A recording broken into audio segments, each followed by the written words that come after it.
చెప్పుకుందామా? రెడీయా? చాలా కెమెరాలు వచ్చేసినాయి. So many cameras.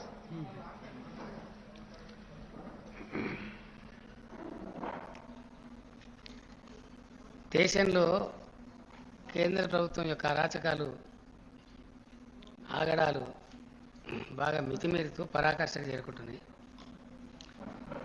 కారణం ఏమిటంటే ప్రజాస్వామ్యబద్ధంగా ఎన్నికైనటువంటి రాష్ట్ర ప్రభుత్వాలను అనేక ముప్పు తిప్పలు పెడుతూ పని చేయనీయడం లేదు. ఇది చాలా రాష్ట్రాలలో చాలా సందర్భాలలో ఎక్కడెక్కడైతే నాన్ బీజేపీ గవర్నమెంట్స్ ఉన్నాయో వాళ్ళు ఎంబడబడి చాలా ఇబ్బందులు పెడతా ఉన్నారు. ఆర్థికమైనటువంటి పరిమితులు విధించడం, రకరకాల దాడులు చేస్తూ వేధించడం, అనేక రకాలైనటువంటి దుర్మార్గాలకు ఈ కేంద్ర బీజేపీ ప్రభుత్వం ఒడిగడుతూ ఉన్నది. ఇది యావత్ దేశమంతా కూడా చూస్తున్నది. ఇటీవల కాలంలో ఢిల్లీలో 2 వింత సంఘటనలు మనం చూస్తాం. ఢిల్లీలో Aam Aadmi party very popular party, అది అందరికీ తెలిసిన విషయం, యావత్తు దేశానికి ప్రపంచానికి తెలిసిన విషయం.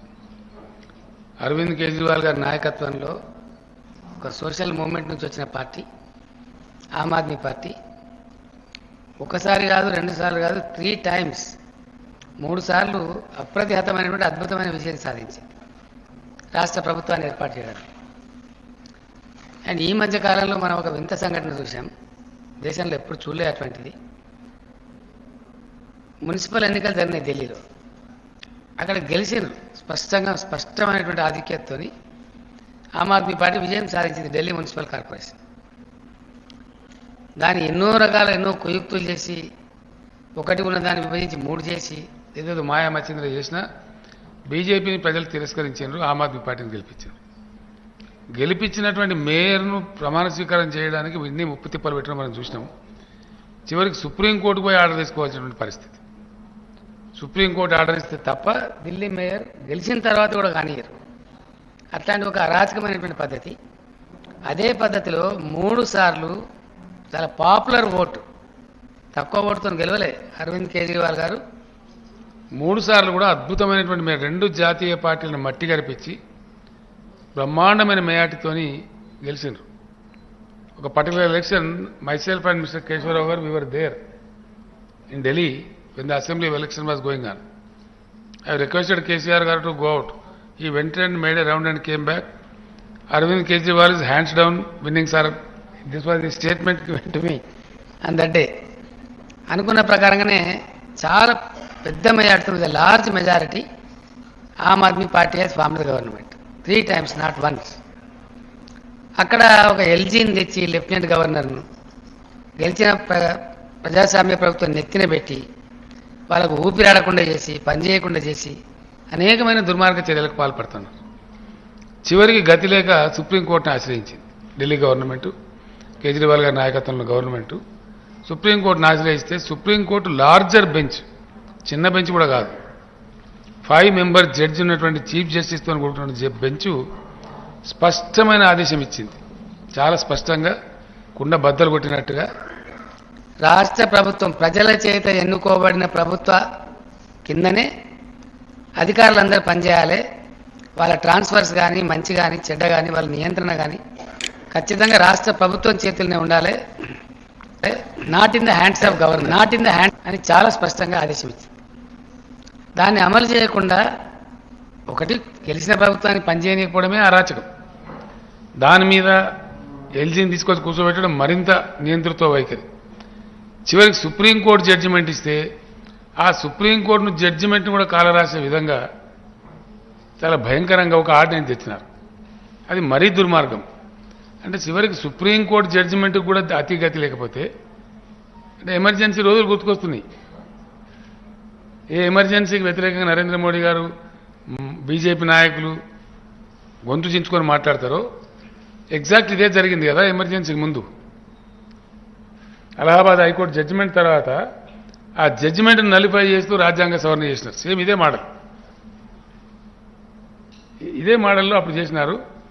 ఆ రోజు దేశం, నేను అప్పటి నుంచి ఇప్పటిదాకా చెప్తా ఉన్నాను, ఆనాడు జయప్రకాష్ నారాయణ గారి నాయకత్వంలో మహా పవర్ఫుల్గా ఉన్నటువంటి ఇందిరాగాంధీ అనుకున్నటువంటి ఇందిరాగాంధీ గారిని ఇట్లా గిల్లి పాడేసింది దేశం, ఒక లోక్ నాయక్ జయప్రకాష్ నారాయణ ఒక పిలుపు అందుకొని. అట్లాంటి ఉదాహరణలు ఎన్నో ఉన్నాయి. మళ్ళీ ఎవరైతే గెలిపించినారో ఇందిరాగాంధీ గారి ప్లేస్లో జనతా పార్టీని, వాళ్ళు తప్పులు చేస్తే మళ్ళీ వాళ్ళని గెలిపేసి మళ్ళీ ఇందిరాగాంధీ గారిని గెలిపించినారు. So India reacts as and when there is something wrong, something grossly wrong, the country reacts. ఇప్పటికైనా మీకు విజ్ఞప్తి చేస్తున్నాం, ప్రౌఢశానికి పోకుండా మీరు కూడా ఇందిరాగాంధీ అవలంబించిన ఎమర్జెన్సీ దారిలోనే ఉన్నారు. ఇప్పుడు డెఫినెట్గా మీకు వాళ్ళకి ఏం తేడా ఉందండి? ఎమర్జెన్సీ మీరు ఎట్లా నిందిస్తారు? ఇప్పుడు ఎమర్జెన్సీ ముందు కూడా సేమ్ ఇట్లాంటి సిచ్యువేషన్ ఉండే.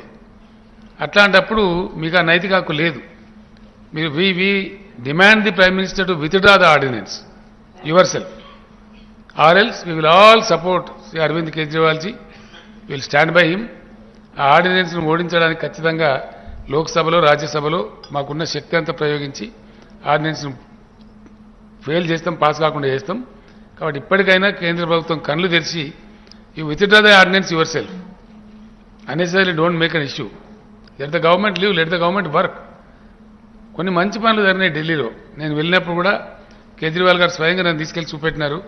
అక్కడ మొహల్లా క్లినిక్స్ కానీ, స్కూల్స్ కానీ, అక్కడ డ్రింకింగ్ వాటర్ సిస్టమ్ కానీ, అదేవిధంగా చాలా చక్కగా ఎలక్ట్రిసిటీ రంగంలో కొంత రాయితీలు ఇవ్వడం కానీ, పేదల గురించి నిరుపేదల గురించి అనేక మంచి కార్యక్రమాలు జరిగినాయి. మంచి మంచి పనులు జరుగుతూ ఉన్నాయి. అందుకే పాపులర్ గవర్నమెంట్ కాబట్టి ప్రజలు not once thrice the government was elected. అట్లాంటి పాపులర్ గవర్నమెంట్ని చేయడం మంచిది కాదు. బేసిక్గా ఒక మాటలో చెప్పానంటే, Modi government today has insulted the people of the state of Delhi. I can say without iota of doubt, it is insult to the state, the Delhi state people. It is the public mandate. The government has not been nominated by anybody. Government has been mandated by the people of Delhi state. ఇది వ్యక్తులకు అరవింద్ కేజ్రీవాల్ గారు కాదు, insult to the people of Delhi. వాళ్ళు కూడా రేపు బుద్ధి చెప్తారు ఖచ్చితంగా ప్రభుత్వానికి. वो भी सबक सिखाएंगे. तो इसलिए हम लोग अनुरोध करते हैं, मोदी जी आप ऑर्डिनेंस विथड्रा कीजिए, ये अच्छा नहीं है. आप इमरजेंसी की बात ही फिर दोहरा रहे हो, वही बात ला रहे हो. देश में इमरजेंसी आने से पहले भी ऐसी स्थितियां थे. जब इलाहाबाद हाईकोर्ट ने एक जजमेंट दिया, उसके खिलाफ में ऐसे ऑर्डिनेंस जैसा कॉन्स्टिट्यूशन अमेंडमेंट करके गड़बड़ किए थे. उसके बाद it was followed by emergency. आप भी उसी रास्ते में हो. भाजपा के नेता हमेशा गला पाड़ के बोलते हैं कि भाई इमरजेंसी के काले दिन, इमरजेंसी के काले. आप कौन से अच्छे दिन है? ये क्या अच्छे दिन है? इमरजेंसी के काले दिन से भी बुरा है. It's worse than emergency. You are not allowing the peoples elected, very popularly elected Delhi government to function. Even you are not able to honor the Supreme Court judgment. Then what else? Not honoring the Supreme Court larger bench judgment means going towards your journeys towards emergency only, which the country will refute. ये आपको सबक सिखाएगा. अभी कर्नाटक में सिखाया लोगों ने, आगे पूरे देश में सिखाएगा. इसीलिए हम अनुरोध करते हैं कि विड्रा कर लो अपने आप. जैसा आप किसानों का कानून, भूमि अध्यादेश का कानून, वो सारा विड्रा कर लिए थे. आप तो माफी के सौदागर हो, तो इसीलिए बेटर है अपने आप में विड्रा करो. आपने जो जंग छेड़ा है बिल्कुल गलत जंग छोड़ा है. इसीलिए हम आपके साथ ही है, राजनीति में आपके समकालीन साथी है. इसलिए सुझाव भी देते हैं, अच्छा नहीं है आपके लिए, ना ही लोकतंत्र के लिए, ना देश के लिए, ना आपके लिए, किसी के लिए भी अच्छा नहीं है. बेटर है the prime minister and the government in centre today shall withdraw the ordinance without any further loss of time. Otherwise we will unitedly fight. I think the whole system will support Sri Kejriwal ji, because it is a question of the existence of the democratic system in the country. It is a threat to the democracy. It is a challenge to the democracy, which is not supposed to be in a big country like India. It cannot be tolerated. The government of India should come to senses and withdraw the ordinance. Kejriwal गाరు. आज हम लोग हैदराबाद में आए और हैदराबाद के honourable CM Rao साहब से मुलाकात हुई. काफ़ी लंबी मुलाकात हुई, काफ़ी अच्छी चर्चा हुई. सबसे पहले मैं राव साहब का हमारी पूरी टीम की तरफ से बहुत बहुत शुक्रिया अदा करना चाहता हूं कि उन्होंने हमें हमारे साथ टाइम निकाल के मुलाकात की और इतना प्यार और सम्मान हम लोगों को दिया। I am all of us are very very very grateful to him. हमने अपनी पूरी बात उनके सामने रखी और जैसा भी उन्होंने कहा कि दिल्ली के लोगों को न्याय दिलाने के लिए वो, उनकी पार्टी और उनकी पूरी सरकार दिल्ली के लोगों के साथ है। ये बात केवल दिल्ली की नहीं है, ये बात देश के जनतंत्र को बचाने की है। जो अध्यादेश पारित किया गया है वो देश के जनतंत्र के खिलाफ है, संविधान के खिलाफ है। सो उनकी सपोर्ट से हमें बहुत ताकत मिली है और हम इस सपोर्ट के लिए मैं पूरे दिल्ली के लोगों की तरफ से उनका तहे दिल से शुक्रिया अदा करना चाहता हूं।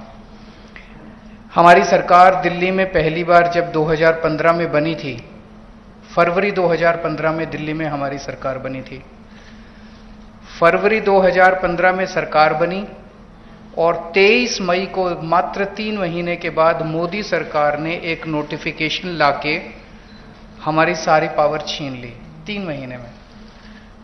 तो अब ब्यूरोक्रेसी के ऊपर, पहले हमारे से पहले शीला दीक्षित जी की सरकार थी। शीला दीक्षित जी का पूरा कंट्रोल था ब्यूरोक्रेसी के ऊपर, transfer, posting, disciplinary action, creation of new posts. So जितने सर्विस रिलेटेड मैटर्स हैं, शीला दीक्षित जी का पूरा कंट्रोल था।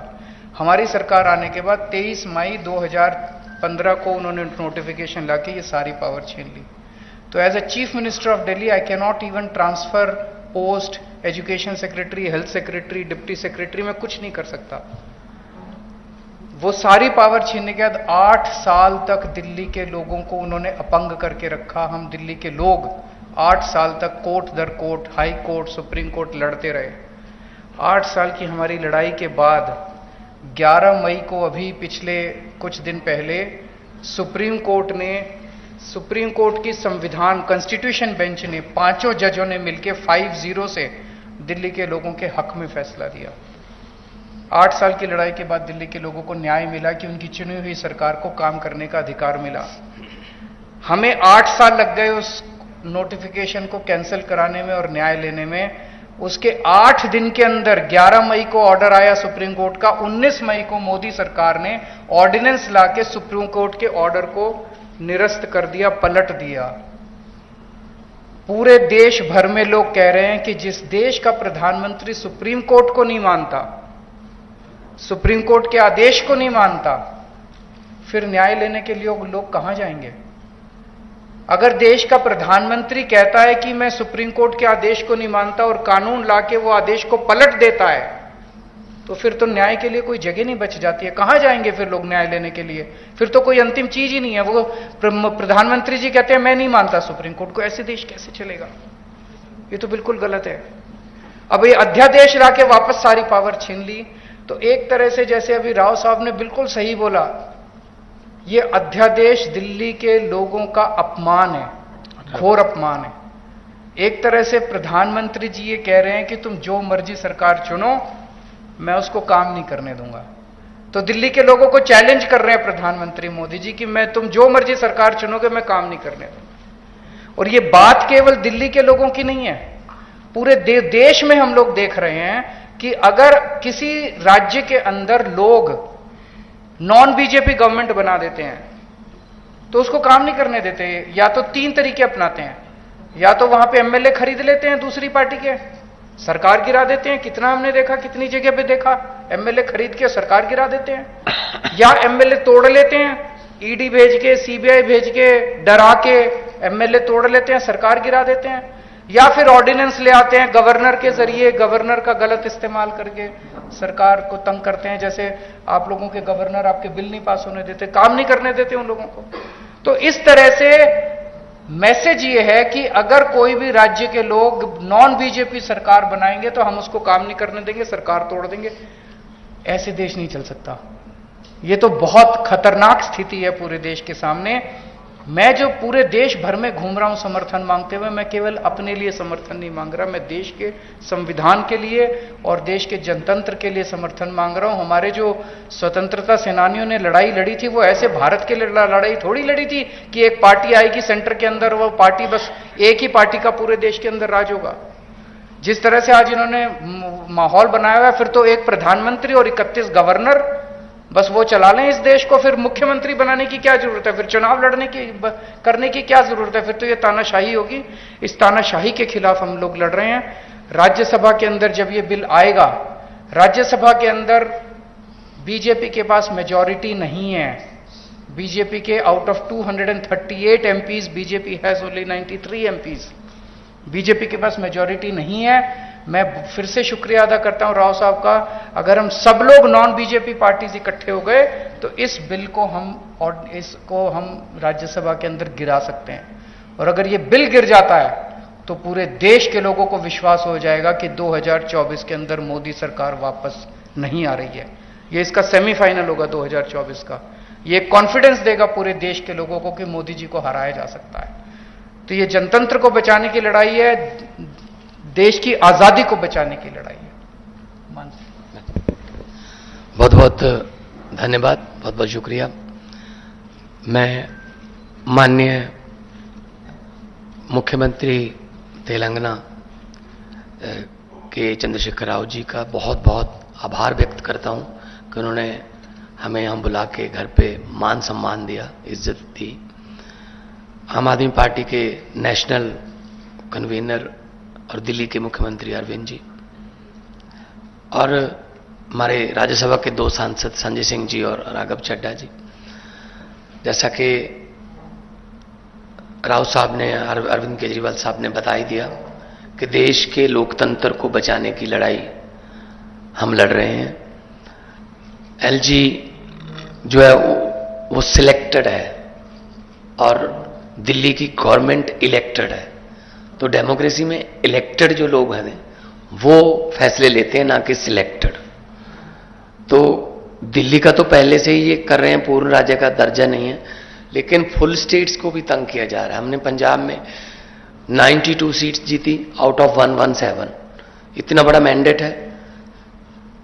हमें बजट सेशन बुलाना था मार्च में, हमें गवर्नर ने मना कर दिया, मैं परमिशन नहीं दूंगा बजट सेशन की। तो हम कहां जाएं? तो बजट सेशन के बिना मतलब स्टेट कैसे चलेगी? तो हम सुप्रीम कोर्ट गए। सुप्रीम कोर्ट से चीफ जस्टिस साहब ने ऑर्डर दिया कि जी बजट सेशन होने दो। और उसके बाद एक और जो बात हुई कि जी जो काउंसिल ऑफ मिनिस्टर द्वारा लिखा जाता है प्राप्तियां गवर्नमेंट की कि हमने ये किया, वो कहता है उसमें मैं माई गवर्नमेंट नहीं कहूंगा।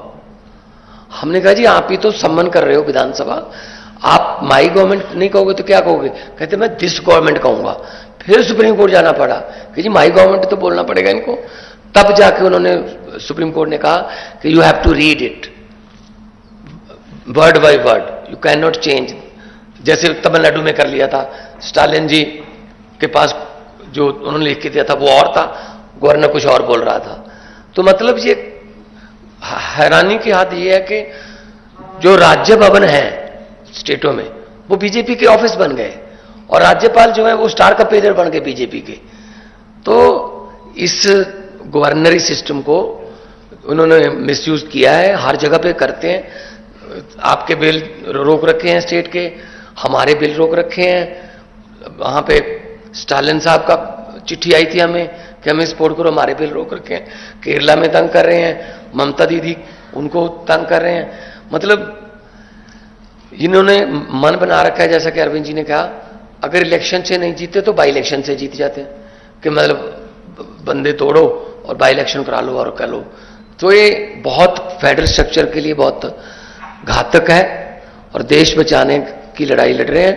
हमारे हजारों जो स्वतंत्रता सेनानी थे उन्होंने अपना खून दिया, खून का कतरा कतरा देके हमें देश दिया, हमें आजादी लेके दी। लेकिन ऐसी आजादी के लिए आज उनकी आत्मा तड़पती होगी कि ऐसी आजादी के लिए तो नहीं हमने कुर्बानी दी थी जो जिस तरीके से देश को जी चला रहे हैं। तो हम यहां पे आए हैं और राज्यसभा में, और जब से शक्तियां छीनी हैं लोगों ने 2020 में फिर चुन लिया आम आदमी पार्टी को। तो मतलब लोग लाइन में खड़े होकर वोट डालते हैं, डेमोक्रेसी है। तो उसके बाद सुप्रीम कोर्ट के फैसले को नहीं मान रहे, तो ये बहुत ही गलत मैसेज है जो है वैसे तो हम biggest democracy of the world अपने आपको कहलाते हैं, लेकिन अगर देखा जाए तो ये काम नहीं करने दे रहे। आज नीति आयोग की बैठक हम नहीं गए, अरविंद जी भी नहीं गए, हम नहीं गए। कारण क्या, वहां क्या करना है, फोटो खिंचवाने जाते हैं बस। मैंने तो चिट्ठी में लिख के भेज दी, मैंने कहा मेरे पिछले साल वाले भाषण को इस बार भी वही मान लिया जाए, क्योंकि कुछ पिछले साल जो मांगा था वो तो दिया नहीं। आरडीएफ के पैसे नहीं दिए, एनएचएम के पैसे नहीं देते, स्टेट का जो हक बनता है वो देते नहीं है। नीति आयोग में हम फोटो खिंचवाने जाएंगे क्या? मतलब ये मीटिंग करते हैं लेकिन चलाते अपनी मर्जी से हैं, और ऐसा नहीं होगा। भारत एक गुलदस्ता है, गुलदस्ते में हर किस्म के फूल होते हैं, हर फूल का अपना रंग, अपनी सुगंध होती है। ये चाहते हैं एक ही जैसे फूल हों बस, लेकिन ऐसा नहीं चलेगा। सो जो देश भारत जो है एक माला है, और माला के जो मन के हैं वो अलग अलग होते हैं। इसीलिए मल्टी कल्चर कंट्री हमारा है, हर स्टेट की अपनी भाषा है, अपना कल्चर है, और इसको बचाने के लिए हम आज आए हैं। और मैं धन्यवाद करता हूं जिन्होंने हमें यहां बुला के इज्जत तो दी। इससे पहले भी किसानों ने जो आंदोलन किया था, तो इन्होंने मुख्यमंत्री तेलंगाना आए चंडीगढ़ में, 700 से ज्यादा इन्होंने जो शहीद हो गए थे किसान, उनको 2-2 लाख रुपए के चेक भी दे के आए हैं। तो हम लोग पूरे देश को एक मानने वाले हैं। जहां अच्छा काम हो रहा हो वहां हम जाते हैं। मैं चेक डैम देख के गया था, 2 दिन की मैं विजिट किया था। चेक डैम कैसे बने, हम भी अपना पानी जो है पंजाब का ग्राउंड लेवल पर बचाने के लिए, अच्छी चीज सीखने के लिए कहीं भी जाना पड़े जाएंगे। अपने देश को नंबर 1 बनाना है तो हमें इकट्ठे होकर काम करना पड़ेगा। Thank you.